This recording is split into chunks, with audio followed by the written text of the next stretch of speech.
यानंतर महाराष्ट्राचे लोकप्रिय यशस्वी मुख्यमंत्री आदरणीय देवेंद्रजी फडणवीस साहेब यांना विनंती करतो आपण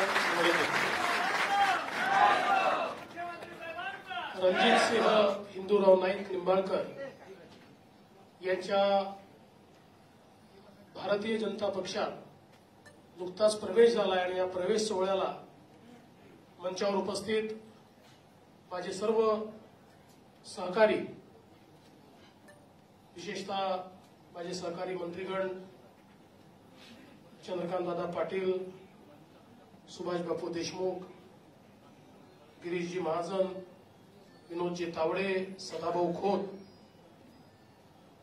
या ठिकाणी या सोहळ्याकरता विशेष रूपाने उपस्थित झालेले रणजित दादा मोहिते पाटील, त्याचप्रमाणे प्रशांत मालक परिचारक, शहाजी बापू, राजाभाऊ राऊत, शहाजी पवार, देसाई, भारतीय जनता पार्टीचे सर्व पदाधिकारी आणि या ठिकाणी उपस्थित ज्यांनी नुकताच SMS माध्यमातून भारतीय जनता पक्षाची सदस्यता प्राप्त करून घेतली आहे, अशा माझ्या सर्व कार्यकर्ता भगिनी आणि बंधूंनो, आज आपल्या सगळ्यांकरता अत्यंत आनंदाचा दिवस आहे. खरं म्हणजे भारतीय जनता पार्टी एका परिवारासारखी आहे आणि आमचा परिवार अलीकडच्या काळात खूप समृद्ध झाला आहे. पहिल्यांदा रणजितदादा मोहिते, ज्या घराण्याची एक प्रचंड मोठी परंपरा आहे, त्यांनी भारतीय जनता पक्षामध्ये प्रवेश केला आणि आता आज रणजित सिंहजी हिंदूराव नाईक निंबाळकर यांनी देखील भारतीय जनता पक्षामध्ये प्रवेश केला आणि त्यांच्यासोबत आपण सर्वांनी भारतीय जनता पक्षात प्रवेश केल्यामुळे आपला परिवार आज प्रचंड समृद्ध झाला आहे आणि म्हणून आपल्या सर्वांचं या परिवारामध्ये मी मनपूर्वक स्वागत करतो. आज देशामध्ये ज्या प्रकारे मोदीजींच्या नेतृत्वात आपला देश विकासाचे नवनवीन सोपान गाठतोय,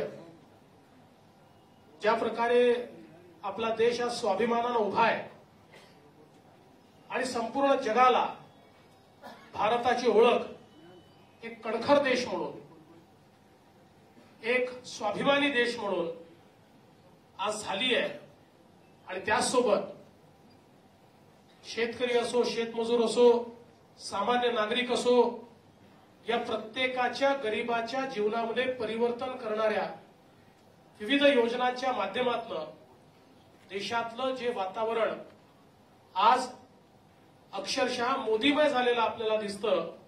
कारण गरिबांना पहिल्यांदा असं वाटतं की कोणीतरी असे पंतप्रधान आहेत की जे आपल्याकरता काम करतायत, गरिबाकरता, सामान्य माणसाकरता, शेतकऱ्याकरता काम करतायत आणि म्हणून एक मोठं समर्थन आज देशव्यापी माननीय मोदीजींच्या नेतृत्वाला आणि भारतीय जनता पक्षाला, एनडीएच्या घटक पक्षांना मिळत आहे. महाराष्ट्रामध्ये देखील गेल्या 4-4.5 वर्षात मोदीजींच्या नेतृत्वामध्ये आम्ही सर्वांनी काम केलं आणि विशेषतः काल देखील मी सभेमध्ये बोललो की आम्ही ज्यावेळेस निवडून आलो त्यावेळेस अनेक लोकांनी असा प्रचार केला की हे केवळ विदर्भामध्ये विकास करतील आणि पश्चिम महाराष्ट्रात दुर्लक्ष करतील. मला अभिमान आहे, विदर्भामध्ये प्रचंड आम्ही त्या ठिकाणी निधी दिला, कारण विदर्भ हा मागासलेला होता. तिथल्या धरणांना, तिथल्या कामांना निधी देणं आवश्यक होतं. पण आज मी हे देखील अभिमानानं सांगतो की गेल्या सरकारच्या 15 वर्षापेक्षा जास्त निधी पश्चिम महाराष्ट्रातल्या प्रकल्पांना देखील याच सरकारनं दिला आणि म्हणून आज ज्याचा उल्लेख मगाशी रणजित सिंहजींनी केला, जीए कटापूर असो किंवा उरमोडी असो, अगदी आता सांगोला जिल्ह्यामध्ये, तालुक्यामध्ये आपण टेंभूचं पाणी त्या ठिकाणी पोहोचवतोय. आज 50,000 एकर जमीन ही त्या ठिकाणी आपण ओलिताखाली आणतोय. सोलापूर आणि सातारा जिल्ह्याचे जेवढे प्रकल्प होते या सगळ्या प्रकल्पांना खऱ्या अर्थानं केवळ चालना नाही तर केंद्र सरकार आणि राज्य सरकारच्या माध्यमातून निधी देण्याचं काम हे आपल्या सरकारने या ठिकाणी केलं आहे. विशेषतः गिरीश भाऊंचं अभिनंदन करेन जलसंपदा मंत्री म्हणून. एकीकडे हे सगळं करत असताना एवढा पैसा आला पण आपल्या माहितीकरता सांगतो या महाराष्ट्रामध्ये गेल्या 4 वर्षामध्ये जेवढे टेंडर आपण काढले 63% टेंडर हे बिलो आहेत. 36% टेंडर हे ऍट पार आहे आणि 1% टेंडर केवळ अभाव आहे आणि त्यातलं कुठले टेंडर 5%पेक्षा जास्त अभाव नाही. त्यामुळे एकूण जर आपण बघितलं तर एवढा पैसा दिल्यानंतर आज जवळजवळ ज्या प्रकारे कॉम्पिटिशनने टेंडर दिले त्यातनं 300-350 कोटी रुपये हे राज्य सरकारचे वाचले आणि अतिशय पारदर्शी पद्धतीनं एकीकडे सिंचनाचं काम देखील केलं आणि लोकांपर्यंत ते सिंचन पोचलं पाहिजे याकरता देखील खरा प्रयत्न हा या सरकारमध्ये या ठिकाणी झालेला आहे.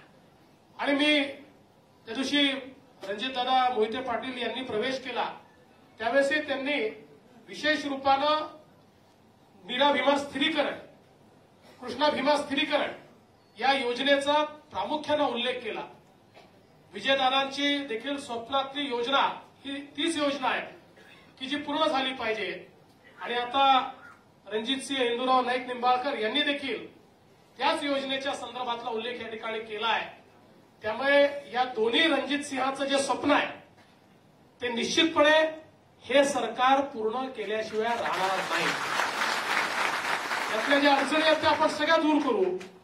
आज जी कामं होऊ शकत नव्हती ती कामं आपण या ठिकाणी केलेली आहेत आणि मी विश्वासानं सांगतो आज ज्या गतीनं आपली कामं चालली आहेत आपण लँड ऍक्विजिशनचे प्रश्न सोडवले, आपण त्या ठिकाणी सुप्रमाचे प्रश्न सोडवले आणि कित्येक वर्षापासून म्हणजे आता जे नाही 30-30 वर्षापासूनचे पुनर्वसनाचे प्रश्न सातारा जिल्ह्यातले असतील, सोलापूर जिल्ह्यातले असतील हे प्रश्न आपण सगळे सोडवले आणि त्यामुळे मला हा विश्वास आहे की हे सगळे प्रश्न सोडवून आणि एकीकडे सोलापूर जिल्ह्याला तर पाणी द्यायचंच आहे, सातारा जिल्ह्याला पाणी द्यायचं आहे, मराठवाड्यात देखील आपल्याला पाणी द्यायचं आहे आणि त्यामुळे मराठवाड्यात देखील पाणी देण्याचं काम या योजनेच्या माध्यमातून निश्चितपणे आपण त्या ठिकाणी करणार आहोत. आणि आज मला असं वाटतं की ही जी ताकद सगळी आपण उभी करतो ही सगळी जी नवीन पिढी आहे आज आपण जर बघितलं तर अत्यंत पुरोगामी विचाराने विकासाचा विश्वास मनात ठेवून ही सगळी पिढी आज भारतीय जनता पक्षामध्ये येते आणि हे सगळे मजबूत शिलेदार आमच्या सोबत असल्यानंतर मला विश्वास आहे की महाराष्ट्राला एक नवीन दिशा ही निश्चितपणे आम्ही देऊ शकतो. मगाशी बापूंनी सांगितलं की म्हाडा आपल्याला जिंकायची आहे. बापू आपण म्हाडा जिंकणारच. त्याचं कारण आहे बघा मागच्या वेळेस सदाभाऊ लढले होते, समोर विजयदादांसारखे मातब्बर होते आणि इतके चांगले मतं सदाभाऊंनी घेतले होते. आता तर दादाच आपल्याकडे राहिलंच कोण.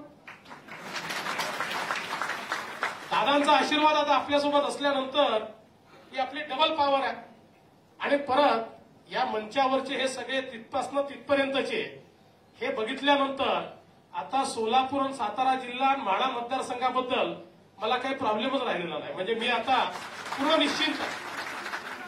मला हा जो चेहरा आहे ना हाच पाहिजे होता. आता काय प्रॉब्लेम नाही. म्हणजे एकीकडे बापूंचं नेतृत्व आहे, दादांसारखे मातब्बर लोक आहेत आणि मग राजा भाऊ आहेत, शहाजी बापू आहेत, प्रशांत मालक आहेत आणि इकडे आमचे शहाजी पवार तर आहेतच. त्यामुळे काही प्रश्नच नाही. एक रणजित दादांचं पहिलंच नाव घेतलं आणि रणजित दादा तर आहेतच पण मी त्या दिवशी सांगितलं मंचावर नसले तरी मोठ्या दादांचा आशीर्वाद आहेच. त्यामुळे तो काही प्रश्नच नाही. मोठ्या दादांचा आणि तिकडे मोठ्या मालकांचा असे दोन्ही आशीर्वाद घेऊन आपल्याला पुढे जायचं आहे. त्यामुळे मला विश्वास आहे की जी म्हाड्याची जागा आहे ही प्रचंड बहुमतानं निश्चितपणे आपण निवडून येऊ.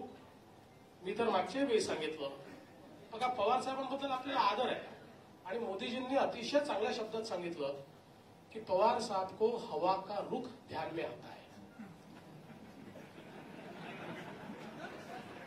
त्यामुळे त्यांना हवेचा रुख निश्चितपणे समजला आणि हेच योग्य असतं. तुम्हाला सांगतो, ऍक्सिडेंट होण्यापेक्षा यू टर्न घेतलेला बरा.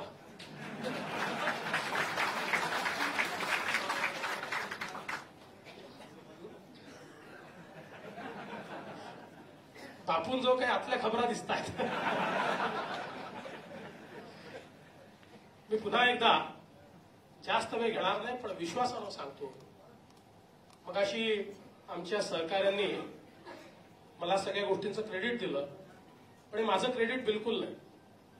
माझी जी टीम आहे, माझं मंत्रिमंडळ असेल, माझे सहकारी असतील, खरं म्हणजे भारतीय जनता पक्षामध्ये हेच महत्वाचं आहे की टीम खेळते आणि कॅप्टनला क्रेडिट देते. त्यामुळे सगळं क्रेडिट त्यांनी मला दिलं आहे, पण मी आपल्याला विश्वासानं सांगतो, इतकी चांगली टीम माझ्याकडे आहे. मी काही कल्पक वगैरे नाही आहेत, हे सगळे कल्पक आहेत, सगळे हे घडवतात आणि मला त्याचं क्रेडिट देतात. पण ही जी टीम आहे, आता या टीममध्ये हे जे नवीन खेळाडू आमच्याकडे आलेले आहेत, त्यामुळे आता ताज्या दमाचे, त्यामुळे आता प्रॉब्लेम नाही आहे. आता IPL असो का 2020 असो का टेस्ट मॅच असो का अजून काय असो, सगळं जिंकणारच, काही प्रश्नच नाही. आणि म्हणून पुन्हा एकदा आपल्या सर्वांचं मनपूर्वक स्वागत करतो. या ठिकाणी रणजितसिंह इंदुराव नाईक निंबाळकर यांचं देखील मनपूर्वक स्वागत करतो.